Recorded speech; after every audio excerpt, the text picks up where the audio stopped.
Hi guys, so today I'm going to be doing a book review of Life in Outer Space by Melissa Keil. Now, Melissa Keil is now become one of my favourite authors. She's an Australian author and therefore that's really cool. And often a lot of places that she talks about and writes about are places that I actually know, which is really cool. She wrote one of my favourite books of this year that I read, which is The Incredible Adventures of Cinnamon Girl, which is right there. And so I had to pick up this one, and this one did not disappoint. I love them so much, both like equally, like, oh, I can't choose which one's my favourite, but I absolutely love them. So anyway, I guess I should get into what this book is actually about. This book is about Sam, who is a self-confessed geek. He loves watching horror movies, he's like a movie nerd, he has nerdy friends, and he plays World of Warcraft. And he really doesn't have to worry about girls that much. He gets picked on at school, but that's okay, you know, as long as he can survive through school and hang out with his friends, then everything's going to be okay. He has a gay best friend, Mike, which he's totally cool with, which is also awesome. And there's also a girl in his nerdy group too, which, you know, he's really good friends with, and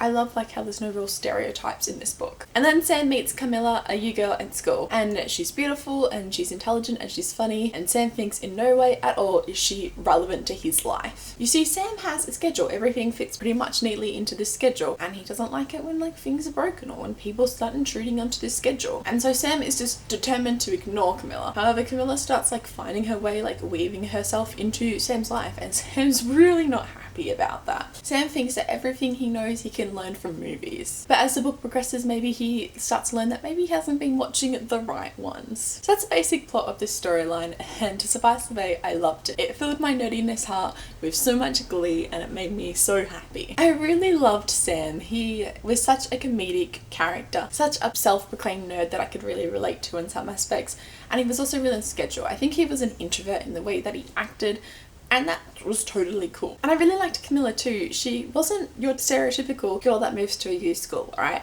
Camilla is very popular, I guess. So when she moved to the school, Sam immediately expected her to go right into the popular crowd. However, she starts hanging out with Sam and his group, and it just breaks all these stereotypes. And for example, Camilla sees like a World of Warcraft background on Sam's computer, and she's like, oh, you like World of Warcraft? Maybe you could help me with a quest. And he's like, oh my god, this bitch is gonna be a noob, and I'm gonna be stuck with her trying to train her, and she's gonna die multiple times. It's gonna be horrible, and basically I can never play World of Warcraft again. And I'm like, Sam, just calm the fuck down. Maybe everyone doesn't fit into your perfect neat little boxes, and maybe you should give her a chance. I mean, he ended up playing with her, and she's like level like 90 or something like that, and she's really good. So I really liked too how Camilla didn't fit into the stereotypes. Like, you know, she was a nerdy popular girl, which was really cool. This book featured a lot of character development, which I really enjoyed, and it was also set in Melbourne, which made my heart very happy because I live in Melbourne, and one of Sam's favourite stores to go with his friends is Minotaur, which is actually one of my favourite stores in here, Melbourne. If you do not live in Melbourne or you do not know what the store is, it's basically a nerdy pop culture store where they sell like anime and comic books and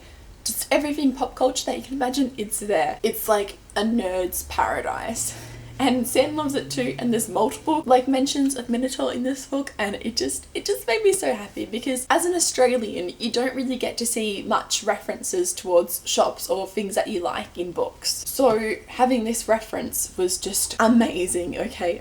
I loved it. Also, I think I have a chance of meeting Melissa Keil later this year. She's going to the Melbourne's Writer Festival, but I think she's going, and I'm gonna bring my books and try not to fangirl over her because her books are nerdy and adorable and cute and just everything I need and want in a YA book. Also, I just want to know why more people aren't talking about her books. So far there's Incredible Adventures of Cinnamon Girl and Life in Outer Space, and I hear nobody talking about them. But they're fantastic. Like, please people, pick these books up and read them and talk about them and give them the recognition that they deserve, because honestly they deserve it. This cover's also really pretty too. It kind of sparkles and it's just, oh, I have read so many good books this year, but now The Incredible Adventures of Cinnamon Girl and Life in Outer Space are definitely in my top 10, probably even my top 5 favourite books, maybe even of all time, let alone this year. Please, if these books sound interesting to you, pick them up because I can't rave off enough about them, and I want more people to read them so I can discuss the nerdiness and cuteness of them. Please read them.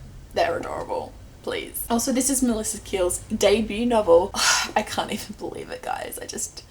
I can't. Overall, obviously, if you did not guess, like, I'm obviously rating this book a 5 out of 5 stars. Highly, highly, highly recommend it if it sounds interesting to you. Pick it up now. Thanks. basically. Pick it up. I would love to know in the comments below if you've read any of Melissa Keil's works and what you thought of them, and if not, why have you not? What are you doing on my channel? I talk about them frequently and you have not picked them up yet. My heart hurts, guys. My heart hurts. Please pick them up. And like this video if you liked it, and subscribe if you'd like to see more book related videos from me, and I'll see you next time. Okay, bye. Oh, by the way, in celebration of reading this book, because I finished it last night, I read it in like 2 days. I really wanted to read it in one sitting, but I didn't have the time. But I honestly could have. Anyway, I wore my I Heart Nerds top, which you probably can't see, but it's like, it says I Heart Nerds because I heart nerds.